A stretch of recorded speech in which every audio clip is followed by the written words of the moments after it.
Welcome to Splendor in the Raw. I'm Chef Tina Jo, and on today's episode of Splendor in the Raw, we are going to be making almond cheese. Yay! Now, I grew up in a very traditional Italian family, so I really was raised on lasagna and pastas and sauces and, well, you know, of course, cheese. So when I went raw, I really was devastated thinking that I would have to spend my life without cheese. But I learned a few tips and tricks and I learned some gourmet styles on how to actually make cheeses, which I want to share with you today. So going raw does not mean that you have to live without cheese. And in fact, if you are raw but not vegan, there are some excellent cheeses out there that do of course contain dairy. You will not find them in your local grocery store. I'm sure you'll have to go to a specialty cheese store or a health food store. One of the things that you want to look for on the label is to make sure that it is not pasteurized and that it certainly has no additives. Now, for those of you who are raw vegan, such as myself, rejoice, because there are an abundance of seeds and nuts out there that we can truly make some absolutely delicious cheeses from. So that's what we're going to go ahead and do today. Now, different nuts and cheeses, of course, produce different flavors and different styles of dehydrating cheese, such as what I did here, or pressing cheese, which we're going to do today, will also produce a different texture. Now, this is cheese that I actually dehydrated just a few days ago. And this is pine nut, and what I'll do probably tomorrow is actually put it in my processor, blend it up until it's a fine powder, and actually sprinkle that on salads and use it as a Parmesan. Certain nuts like almonds produce a taste that's very similar to ricotta or feta. Cashew cheese is very similar, or cashew cheese, yes, is very similar to cream cheese, and pine nut, which I just showed you, is very similar to Parmesan. So again, some of the uses: lasagna, you can put it on frostings, you can put it on sandwiches, cheese dips, and truly there are a million other uses. Just use your imagination. I use cheese pretty much all the time. So one of the things that I want to show you is the hot soaking method. This is one technique that you'll have to do with your almonds if you want your cheese, your almond cheese, to look like a milk cheese. What you do is just boil some water, throw your almonds in there for about 4 to 5 minutes. And after that duration of time, you want to add some cool water to the almonds so that you can actually pick the almond up and peel it. It literally, the skin just pops right off. All you have to do is use your thumb and forefinger. There we go, there's one. My dog will appreciate that. And just add it in your bowl. So what you do after you peel the almonds is you place them in your soaking bowl, and you'll need to sprout them for between 8 to 12 hours. And these have already been sprouted. You don't need to dehydrate them because they are going to go right into your blender to make yourself some cheese. So what we're going to do now is add them to the Vitamix. This is a blender that I use. If you don't have a Vitamix and you have another blender, that's certainly fine. I will tell you that making cheese will really require a powerful blender, so keep that in mind.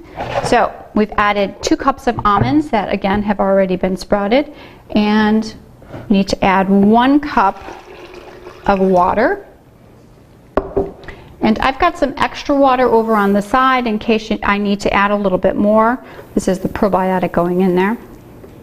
You know, you can really play with your cheeses, and you can, you know, have a lot of fun with it, truly.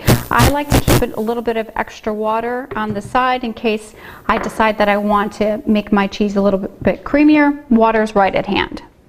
So you go ahead and place this on top of the Vitamix.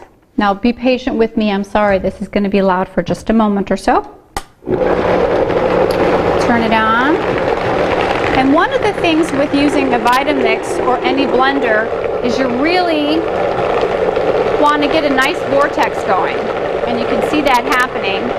A way to actually help it along is just to take your spatula and help it move around. There we go. Okay, now that sound that you're hearing, I'm actually going to slow this down and show you how it actually starts to get stuck. And when that happens, you need to add a little bit more liquid. And what's happening is the blades are just spinning on the bottom, and it's not pulling your mixture thoroughly around, so you're not going to get whatever is in your processor fully mixed. So we'll go ahead and turn that back on. We'll get a nice vortex going again. There you go. You can see that. Beautiful. Okay, that's it. It's very simple. Now what we have to do is pull our little bowl over here, is we need the cheese to ferment. So what I actually use are just these little strawberry baskets that you get when you go to your local grocery store or your farmer's market. I can pick these up all the time. And you need your cheesecloth. So you place your cheesecloth over your strawberry basket and just kind of push it in a little bit. Now you can see underneath the strawberry basket I've got a glass bowl here, and the basket will actually not sit all the way into the glass bowl. This way the liquid will have an opportunity to drain without soaking in the cheese. So get our cloth back in there, pour our cheese. Now you can really, again, goodness, you can do so many things with these cheeses. You can add herbs and spices. I love to add garlic. Imagine that. You can add salt. You can make sweet cheeses by adding dates or rapadura. Or if you use honey, use honey. There are some phenomenal recipes. And the fun thing is that you can really just use your imagination and make some up. So we've got our cheese mix in there, and you can see I've got it hanging over the side here just a few inches. You want to fold it over. There you go. And I'm going to use a weight on this. And what I'd like to do is just fill a small mason jar with some water, place it on top, and you can already see how my cheese is draining. I'll store this under a cabinet. Now you want to keep it in a warm place, not hot, just warm, dry, most definitely. And I usually go about 12 hours. You can taste your cheese as you go along to see if it's fermented enough and strong enough for you. If it's not, go a little bit longer. I want to show you though, before we go, I almost forgot, this beautiful Brazilian nut cheese that I made actually just this morning,